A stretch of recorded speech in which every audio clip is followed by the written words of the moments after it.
Versículo 15, 16, 17 y 18 para hacer un contraste a la idea.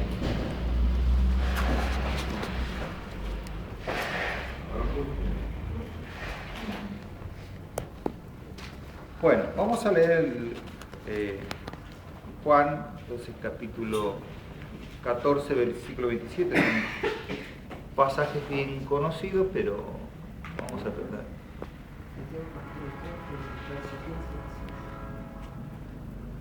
¿Más el Consolador? No, 14, 27 es ese.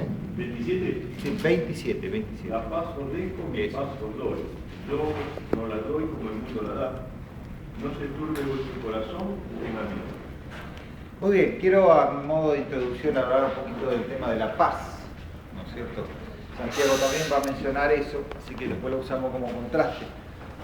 Porque Jesús está de alguna manera planteando la idea de dejarnos una paz. Y esa paz hace un contraste, porque dice que la paz que Él puede dejar, o que la paz que Él nos deja, no es la misma que el mundo la puede dar. Como nosotros vamos a ver historia de la iglesia, y vamos a ver un poquito más adelante también el desarrollo desde la venida del Mesías. La vida del Mesías, de Jesús, se mueve en un contexto, y vamos a ver también ese contexto, que borraba el territorio de Palestina. A su vez lo vamos a ver que ellos vivían, si bien dentro de la nación del pueblo de Israel, estaba bajo un gobierno que era el gobierno del Imperio Romano. Entonces, para la época de Jesús, se puede decir que el territorio romano estaba ejerciendo de alguna manera un control sobre todo lo que ya ellos tenían bajo dominio, e incluso Palestina. Y una de las características que tenía el Imperio Romano en ese momento, en la época donde aparece incluso la iglesia, es lo que se denominaba la paz romana o la pax con X. Es decir, existía, por decir así, una paz. ¿Por qué? Porque en ese momento, como el Imperio Romano estaba dominando, no existía la guerra. Sí había lo que llamaban las sublevaciones internas, que muchos de los pueblos internos subyugados trataban a veces por alguna razón de rebelarse. Eso incluye también al pueblo de Israel. En la historia vamos a ver que en el año 66 hay una gran rebelión de parte del pueblo judío en Palestina, que termina después en el año 70 con el emperador Tito subyugando nada menos que Jerusalén y destruyendo el templo y también Jerusalén.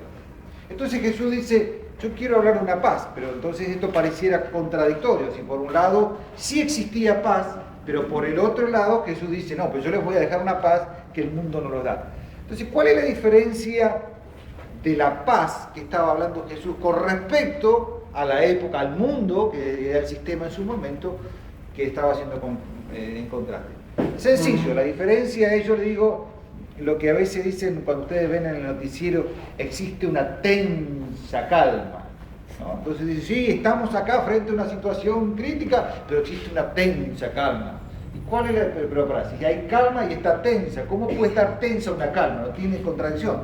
En el fondo es que sí hay una calma, pero bajo presión. Entonces, hay una manera de conseguir paz. Se puede conseguir paz en un pueblo bajo presión. Es decir, en una revuelta, en un tema donde, qué sé yo, vamos a ver a veces lo que nosotros vemos en nuestro país, por ejemplo, cuando estábamos en el tema con la gente del campo y todo lo demás, había una calma, pero todos estaban, que cualquier cosa que sucedía podía saltar una chispa y se armaba el lío, ¿no es cierto? Existe una paz, pero tensa, digamos así.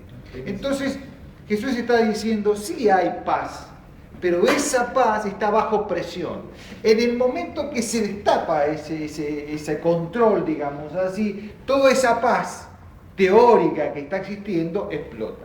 Y vamos a ver dentro del contexto que había justamente una tensión siempre latente en el pueblo palestino incluso, donde cualquier cosa sí podría producir un chispazo. Entonces Jesús dice, no es la paz que el mundo puede dar. Entonces nosotros podemos vivir, ¿no es cierto?, en un país de paz. Nosotros podemos decir en líneas generales, Argentina es un país de paz. Nosotros básicamente no tenemos guerra, nuestros conflictos en este momento políticos tampoco producen, ¿no es cierto?, que exista alguna tensión.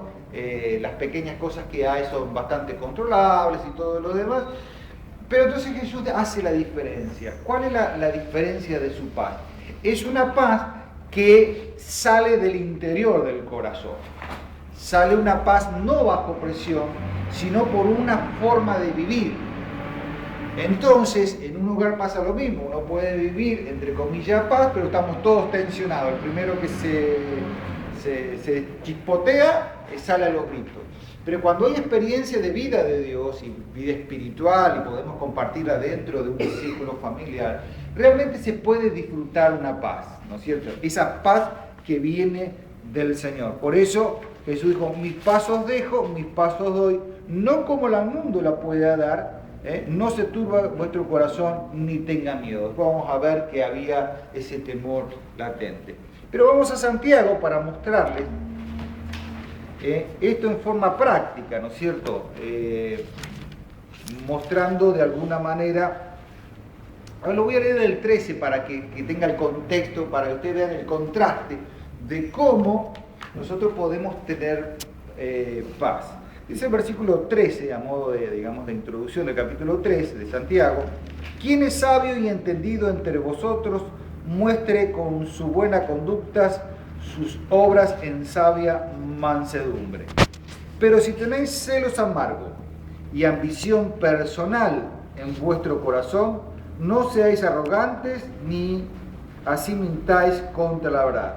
Esta sabiduría no es la que viene de lo alto, sino es terrenal, natural y diabólica, dice en esta versión, o traducido también endemoniada. Porque donde hay celos y ambición personal, allí hay confusión y toda cosa perversa. En otra versión dice obra perversa. Pero la sabiduría de lo alto es primeramente pura, después pacífica, amable, condescendiente, llena de misericordia, de buenos frutos, sin vacilación y sin hipocresía. Y la semilla cuyo fruto es la justicia se siembra en paz porque aquellos que hacen la paz. Entonces noten que la paz tiene que ver con condiciones que hay en el corazón de la persona. Entonces es muy difícil que una persona pueda tener paz si en su corazón existe, por ejemplo, como dice ahí, celos amargos, ¿no es cierto? Ambición personal, etcétera, etcétera, que muestran que no es el origen que viene de Dios.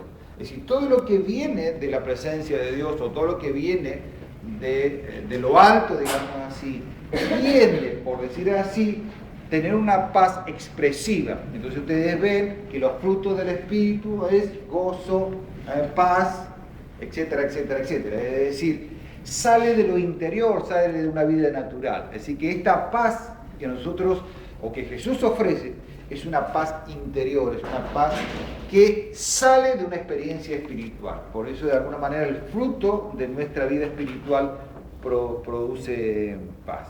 Esa palabra que tienen ahí donde dice,